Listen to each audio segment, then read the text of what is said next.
Hello दोस्तों, मैं शिवम एक बार पुनः आप सभी का आरओ पीसीएस लोअर पीसीएस आदि की टेस्ट सीरीज में हार्दिक स्वागत करता हूं।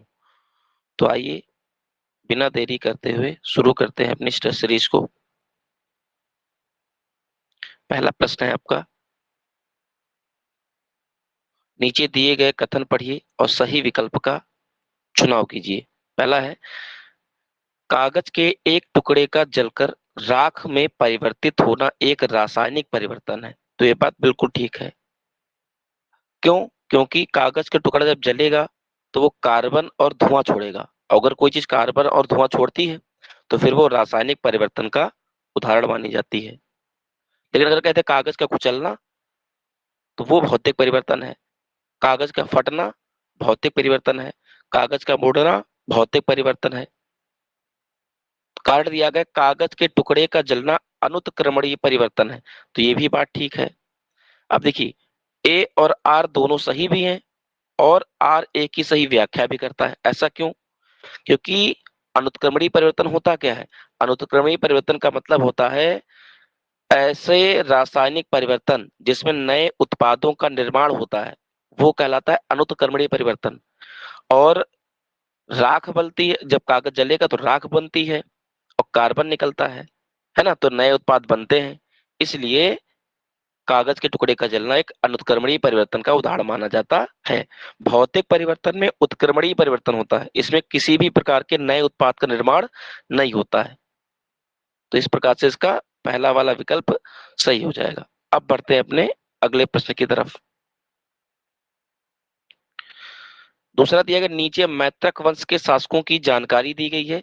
संस्थापक से अंतिम शासक के आधार पर उन्हें उचित क्रम में लगाना है। देखिए, मैत्रक वंश कब आया था? तो मैत्रक वंश चलता था बल्लभी में। बल्लभी क्षेत्र कहाँ पड़ता है? गुजरात में। बल्लभी क्षेत्र कहाँ पड़ता है हमारा? गुजरात में आपका पड़ता है बल्लभी। तो बल्लभी में जो है आपका, है ना, मैत्रक वंश चला करता था गुजरात के क्षेत्र में हमारा। जिसके संस्थापक कौन थे? भट्टारक। जिसके संस्थापक कौन थे? हमारे भट्टारक थे। ठीक है। तो गुप्त काल के पतन के पश्चात भट्टारक द्वारा जो है इसकी स्थापना की गई थी। किस सदी में की गई थी? 5वीं सदी में। 5वीं सदी में जो है भट्टारक ने इसकी स्थापना की थी हमारा। भट्टारक के पश्चात गद्दी पर कौन बैठते हैं? धर्मसेन प्रथम। धर्मसेन प्रथम। और धर्मसेन प्रथम के पश्चात गद्दी पर बैठते हैं द्रोण सिंह। और फिर बैठते हैं ध्रुवसेन प्रथम। इनके पश्चात बैठते हैं ध्रुवसेन सेकंड, है ना। और अंतिम शासक होता है शिलादित्य सिक्स। कहीं कहीं पर शिलादित्य सप्तम भी लिखा मिलता है, जो कि मैत्रक राजवंश का अंतिम शासक माना जाता है हमारा।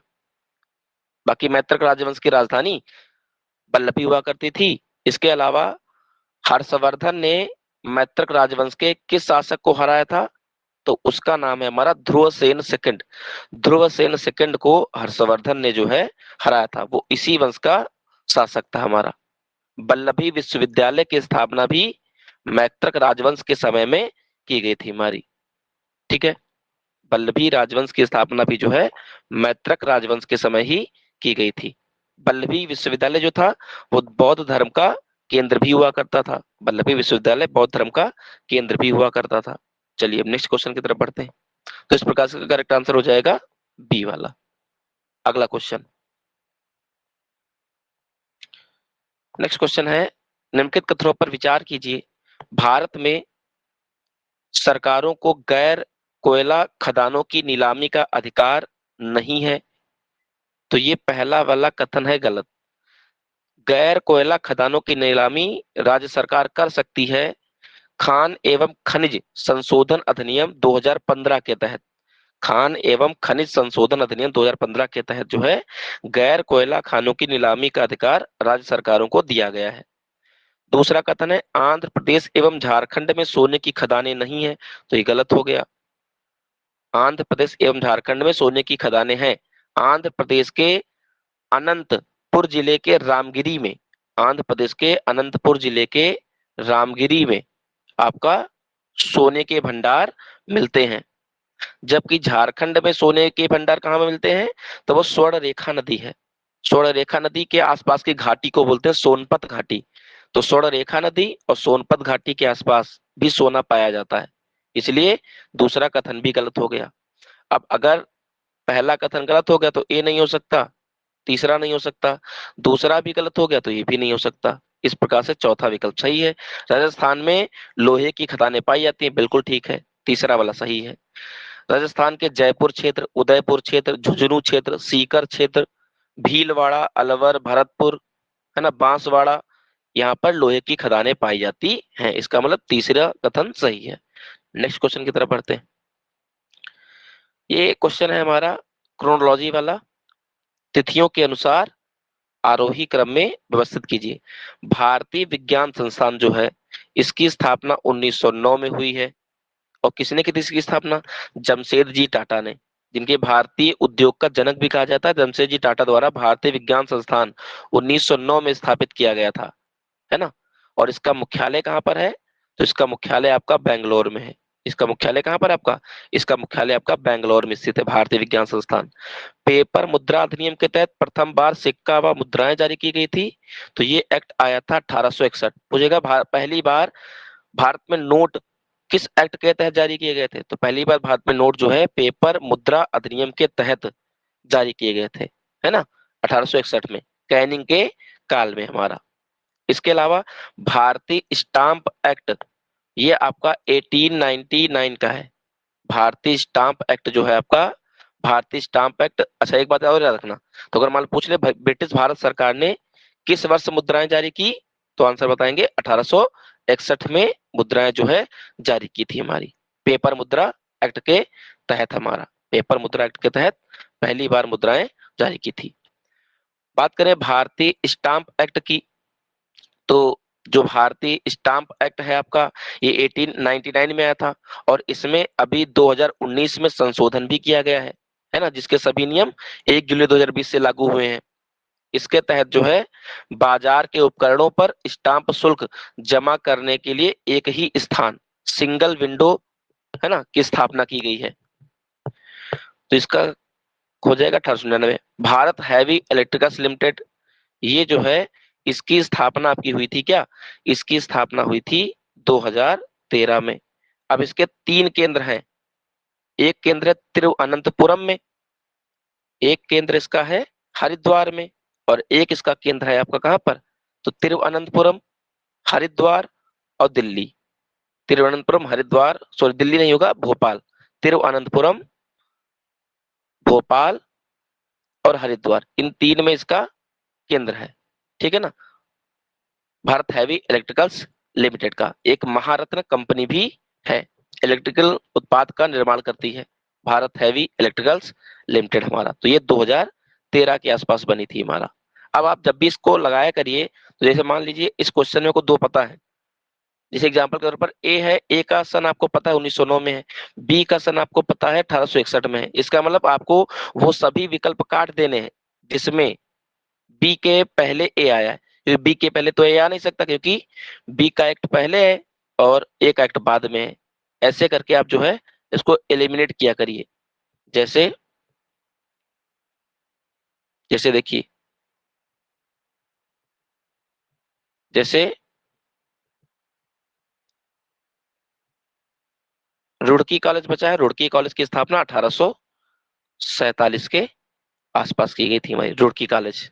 ये भारत का पहला कॉलेज माना जाता है। इसको थॉम्पसन कॉलेज के नाम से भी जानते हैं। 1847 में रुड़की कॉलेज की स्थापना की गई थी। तो इस प्रकार से करेक्ट आंसर क्या हो जाएगा? EBCAD, ऑप्शन नंबर 4 हो जाएगा हमारा। नेक्स्ट क्वेश्चन, दामनजोड़ी अंगुल एल्युमिनियम केंद्र, ये कहां पर पड़ते हैं? उड़ीसा में पड़ते हैं। दामनजोड़ी अंगुल उड़ीसा में पड़ते हैं। गुजरात का वल्लभी विश्वविद्यालय मैत्रक काल में स्थापित हो, तो बिल्कुल बात ठीक है ना, बौद्ध धर्म का केंद्र हुआ करता था वल्लभी विश्वविद्यालय गुजरात का। सिंगरौली कोयला क्षेत्र, सिंगरौली कोयला क्षेत्र एमपी व छत्तीसगढ़ तक फैला हुआ है, गलत। सिंगरौली कोयला क्षेत्र उत्तर प्रदेश के सोनभद्र, है ना, और एमपी में फैला हुआ है। और किस घाटी के आसपास है? सोन नदी घाटी के आसपास सिंगरौली कोयला क्षेत्र फैला हुआ है। सिंगरैनी कोयला क्षेत्र गोदावरी घाटी तेलंगाना में फैला हुआ है। बाकी गेवरा, हसदेव, अरंड कोयला क्षेत्र ये पड़ते हैं कहां पर? छत्तीसगढ़ में हमारा। तो इसका कौन सा सही सुमेलित नहीं पूछा गया था, तो सी वाला सही सुमेलित नहीं हो जाएगा। नेक्स्ट क्वेश्चन देखिएगा,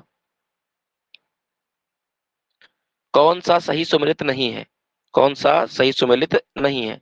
इंडियन करेंसी एक्ट 1899 में आया था, बिल्कुल बात ठीक है।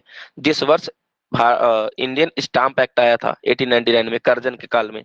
कलकत्ता कारपोरेशन एक्ट, ये भी 1899 में आया था, कर्जन के समय में। अगर आपको नए राज्यों का गठन करना है ना, नए राज्यों का गठन करना है अनुच्छेद 3 के तहत, या राज्यों की सीमा में बदलाव करना है ना, या आधिकारिक भाषा में कोई संशोधन करना है, जैसे वर्तमान में हिंदी है तो कोई संशोधन करना है, दूसरा नागरिकता में कोई संशोधन करना है, पांचवी और छठी अनुसूची के प्रावधानों में कोई संशोधन करना है, तो वो सभी संशोधन साधारण बहुमत द्वारा आसानी से किए जा सकते हैं। या भारत का नाम बदलना है, भारत का नाम बदलना है, ठीक है ना, तो वो सब साधारण बहुमत से किया जाता है। साधारण बहुमत क्या होता है, जितने लोग उपस्थित हैं और मतदान कर रहे हैं उसका आधे से एक अधिक कहलाता है साधारण बहुमत। इसके अलावा तो इसका डी विकल्प गलत हो जाएगा, क्यों, एमएसपी पर लक्ष्मीकांत सिंघवी समिति का गठन किया गया था, गलत। लक्ष्मीकांत सिंघवी नहीं, लक्ष्मीकांत झा कमेटी का गठन किया गया था एमएसपी निर्धारित करने के लिए फसलों के लिए, है ना। और एमएसपी कौन निर्धारित करता है, कृषि लागत एवं मूल्य आयोग करता है, जिसको सीएसीपी कहते हैं, सीएसीपी के नाम से जानते हैं, जिसकी स्थापना 1965 में हुई थी और इसका नाम 1985 में बदल दिया गया था हमारा। इसके जस्ट एक साल पहले 1964 में एफसीआई की स्थापना हुई थी। ठीक है, तो ये थे हमारे 7 सवाल। धन्यवाद।